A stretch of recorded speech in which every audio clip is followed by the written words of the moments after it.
자, 비행기, 자동차, 배가 경주를 하고 있습니다. 배에 많은 돈을 걸었다면 운이 아주 나쁜 하루가 될 거예요. 졌어요. 배가 가장 강력한 엔진을 가지고 있음에도 불구하고 사실입니다. 하지만 왜 그럴까요? 지금 바로 알아보도록 하겠습니다. 배는 모양과 크기가 다양합니다. 모터 달린 소형 보트부터 요트, 화려해 보이는 하얀 유람선에서부터 칙칙하고 부피가 큰 컨테이너 선과 유조선에 이르기까지요. 하지만 모두 한 가지 공통점을 갖고 있습니다. 엔진이 아주 강력해 보이지만 이런 동력에 기대되는 정도의 속력을 내지 못한다는 거죠. 현실은 예상과는 정반대입니다. 대형 여객선은 일주일 안에 대서양을 횡단할 수 있지만 화물선은 똑같은 일을 하는데 2주 이상이 걸리죠. 예를 들어 서유럽의 공항에서 뉴욕까지 가는 비행기는 8시간밖에 걸리지 않습니다. 어떤 사람들은 비행기가 훨씬 빠르다면 왜 배를 이용하느냐고 물을지도 모릅니다. 자, 여기 문제가 있습니다. 비행기는 수천 톤의 무게를 운반할 수 없어요. 승객 수에서도 차이가 납니다. 일부 선박은 한 번에 5,000명 이상의 승객을 태울 수 있습니다. 그 많은 사람들은 여객기에 다 태울 수는 없어요. 날개에 매달려 간다고 하더라도요. 더 자세히 볼까요? 발레맥스와 같은 초대형 광석 운반선을 살펴보기로 하죠. 이 배는 하중 40만 톤의 금속 광석을 운반할 수 있는 362m 길이의 거대 선박입니다. 이 선박은 엠파이어 스테이트 빌딩 전체 무게보다 더 무거워요. 하지만 시속 27km, 즉 항해용어로 15노트의 속도밖에 되지 않습니다. 이는 올림픽 육상 선수의 달리기 속도보다도 느린 속력입니다. 보통 배는 더 빨리 갈 필요가 없기 때문에 느리게 갑니다. 목표는 빨리 도착하는 게 아니니까요. 더 나은 운반 능력을 위해 속도를 희생하는 거죠. 자동차와 비행기가 더 빠를 수도 있지만 크루즈나 화물선이 일반적으로 운반하는 화물의 절반 정도의 무게만 실어도 자동차는 움직이지도 못할 거고 비행기는 이륙하지도 못할 거예요. 대형 선박의 엔진은 방 전체를 차지하고 매일 수톤의 연료를 마치 간식처럼 소비하는 거대한 동력원입니다. 최대 12,000개의 6m 금속 컨테이너를 실을 수 있는 세계 최대 화물선 에마 머스크는 무게가 2,300톤에 달하는 엔진을 탑재하고 있습니다. 선체 하부에 설치될 경우 주위에 3층짜리 건축물을 지어야 선원들이 정비 작업을 할 수 있습니다. 엔진 출력은 10만 마력 이상을 낼 수 있습니다. 에너지 가치로 환산하면 작은 도시에 동력을 공급하기에 충분한 양입니다. 엔진실 응답하세요? 네, 나쁜 소식이 있어요. 속도를 좀 내야겠어요. 선장님이 수상 스키를 타고 싶어 합니다.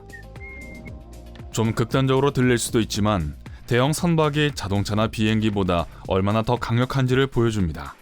이와는 대조적으로 선박은 이동하는데 훨씬 더 많은 어려움을 겪습니다. 비행기가 날 때는 공중에 떠 있을 수 있는 충분한 속도를 유지해야 하고 가능하면 구름을 피해야 합니다. 여러분은 아마 신경이 곤두서는 이런 순간을 직접 경험해 보셨을 것입니다. 비행기가 구름을 통과할 때 꽤 많이 흔들립니다. 구름은 공기보다 밀도가 높아서 비행기가 구름을 이루고 있는 수증기와 충돌할 때 마찰을 일으키기 때문이죠. 안타깝게도 배는 선체 전체를 거의 전부 감싸고 있는 높은 밀도에 대처할 수밖에 없습니다.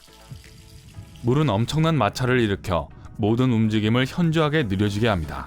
총알처럼 빠른 것조차도 속도를 늦추게 되고 물속에서 겨우 30m 정도 이동한 후 멈춰버립니다. 선박들이 움직이는데 더 많은 힘이 필요한 이유죠. 하지만 순전한 힘만으로 선박이 마찰 문제를 해결하는 것은 아닙니다. 또 하나 큰 문제는 배가 물과 직접 접촉하는 부분을 최소화할 필요가 있다는 점입니다.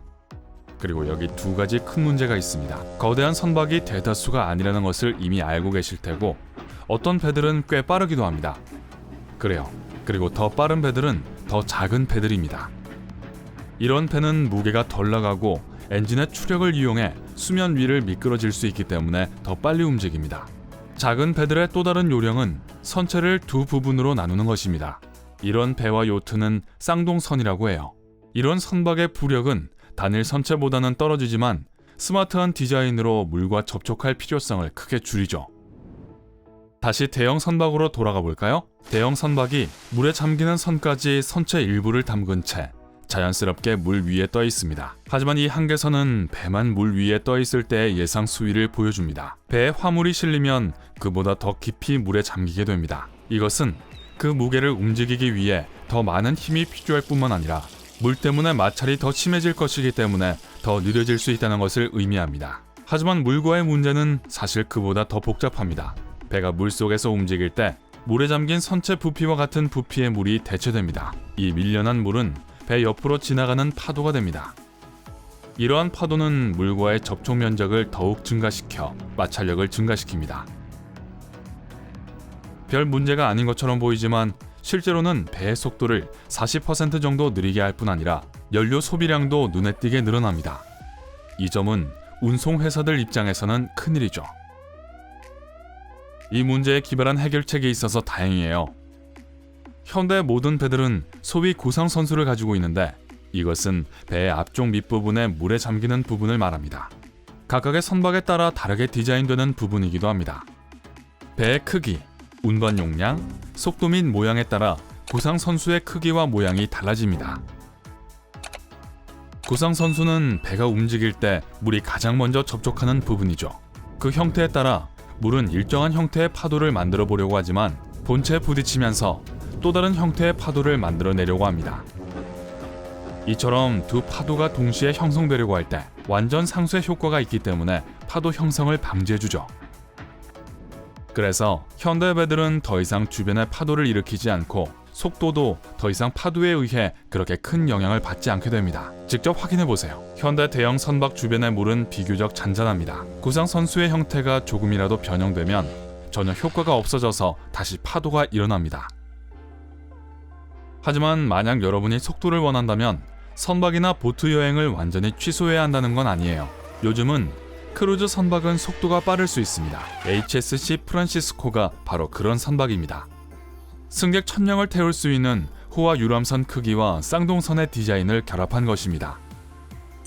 선체 양쪽에는 파도 제거 장치가 설치돼 있어 선박의 속도를 더욱 높일 수 있습니다.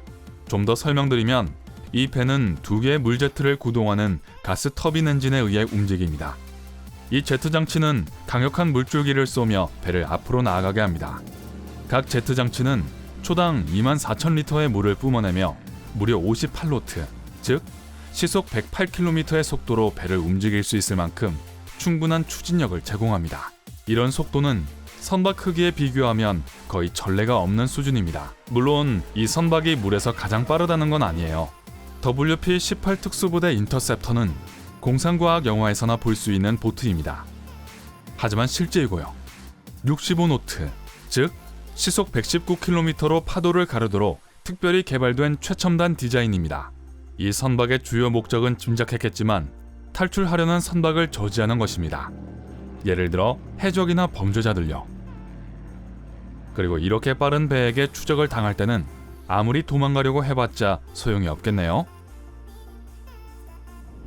항상 사람들은 마음속에 최고 속도를 원하고 있고 앞으로도 그렇죠. 그래서 또 하나의 놀라운 선박이 탄생했습니다. 바로 미스틱 파워보트 C5000입니다. 15m 길이의 쌍동선 보트는 속도가 워낙 빠르기 때문에 운전자를 보호하기 위한 조정석이 필요할 정도였습니다. 이 보트가 달성한 최대 속도는 시속 402km입니다. 만약 이보다 더 빨리 가고 싶다면 나쁜 소식이 있어요. 바다가 허락하지 않을 거예요. 왜냐하면 파도 때문입니다. 그보다 더 빠른 속도는 너무 위험합니다. 이렇게 빨리 가는 배에게 파도는 콘크리트처럼 단단할 것입니다. 그런 파도에 부딪히게 되면 배는 트램폴린처럼 공중으로 뛰어오르게 되고 파도가 배를 부숴버릴 거예요. 시속 482km 정도가 바다의 자연적인 제한 속도인 것 같습니다. 오늘 새로운 것을 배웠다면 영상에 좋아요를 누르고 친구와 공유하세요. 그리고 여기 여러분이 좋아할 만한 멋진 영상들이 있습니다. 왼쪽이나 오른쪽을 클릭하고 삶의 밝은 면에 머무르세요.